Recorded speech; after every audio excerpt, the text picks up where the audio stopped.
જય માતા ખેડૂત મિત્રો, સ્વાગત છે તમારું ખેડૂત પુસ્તક ચેનલમાં। આજે તારીખ 1 જૂન 2024 ને આજની સવારની હવામાન અપડેટની અંદર માહિતી મેળવીએ તો ગુજરાતની અંદર ચોમાસાની એન્ટ્રી ક્યારે જોવા મળશે, આગામી દિવસમાં પ્રી મોન્સૂન એક્ટિવિટીની સંભાવના ક્યારે છે, કયા વિસ્તારની અંદર છે તેની સંપૂર્ણ અપડેટ મેળવીશું। સાથે જ તાપમાન, ગરમી, બફારો અને પવનની પણ અપડેટ મેળવીશું। ચેનલમાં નવા હોય તો ચેનલને સબસ્ક્રાઇબ કરી દેજો અને વિડીયોને લાઇક આપીને તમામ ખેડૂત ભાઈને શેર કરી દેજો।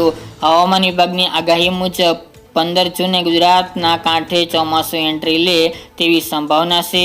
દક્ષિણ પશ્ચિમ નૈઋત્યનું ચોમાસું આગળ વધતું જોવા મળી રહ્યું છે અને 15 જૂને ગુજરાતના કાંઠે પહોંચે તેવી શક્યતા હવામાન વિભાગે વ્યક્ત કરી છે। નૈઋત્યનું ચોમાસું આજે ઉત્તર પૂર્વ બંગાળની ખાડીના બાકીના ભાગો અને ઉત્તર પશ્ચિમ બંગાળની ખાડીના કેટલાક ભાગો જેમાં ત્રિપુરા, મેઘાલય, આસામના બાકીના ભાગો અને પેટા હિમાલયના પશ્ચિમ બંગાળ અને સિક્કિમના મોટા ભાગના ભાગોમાં આગળ વધતું હોવાથી હવામાન ખાતાની સત્તાવાર યાદીમાં આજે બપોરે જાહેર થઈ શકે છે। ભારતીય હવામાન વિભાગે દક્ષિણ પશ્ચિમ નૈઋત્યનું ચોમાસું 15 જૂને ગુજરાતમાં પહોંચવાની આગાહી કરી છે।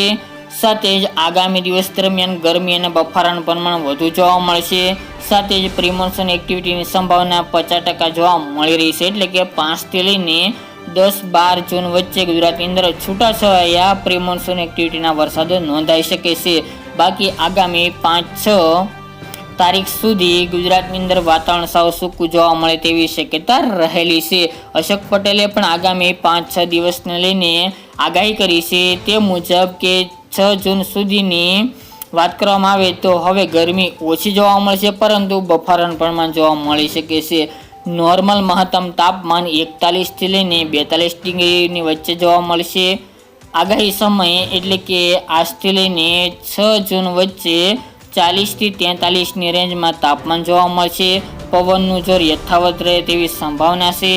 તો અમુક જગ્યાએ એટલે કે ગુજરાતના 50% વિસ્તારની અંદર પ્રી મોન્સૂન એક્ટિવિટીની સંભાવના દેખાઈ રહી છે, જ્યારે દક્ષિણ પશ્ચિમ ચોમાસું આગામી 2-3 દિવસ વધુ ભાગોમાં આગળ વધશે તેવી સંભાવનાઓ છે।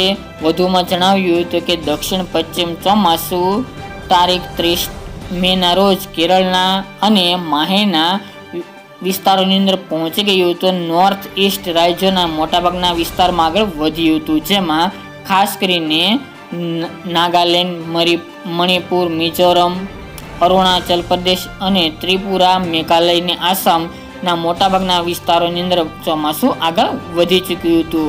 હવે ધીરે ધીરે આગળ ગતિ કરી રહ્યું છે તેના સમય પ્રમાણે, પરંતુ 14 અને 15 જૂન આસપાસ ગુજરાતમાં પહોંચે તેવી અશોક પટેલે પણ મોટી ચોમાસાને લઈને આગાહી કરી છે।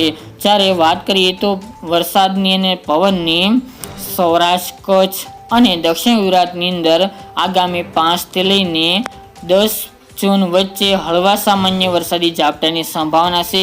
ખાસ કરીને પ્રી મોન્સૂન એક્ટિવિટીની શક્યતા ખાસ કરીને દરિયાકાંઠાના વિસ્તારની અંદર જોવા મળશે। જ્યારે તાપમાનની વાત કરીએ તો તાપમાનનો પારો સરેરાશ 41 થી લઈને 42ની રેન્જમાં જોવા મળશે, જે મે મહિના છેલ્લા અઠવાડિયા દરમિયાન હાઈએસ્ટ તાપમાન જોવા મળ્યું હતું તેના કરતાં નીચું તાપમાન જોવા મળે તેવી સંભાવના છે। અને મહત્તમ તાપમાનની રેન્જ 40 થી લઈને 43 ડિગ્રીની રહેવાની સંભાવના છે, એટલે કે નોર્મલ ગરમી જોવા મળશે, પરંતુ બફારો અવશ્ય જોવા મળી શકે છે।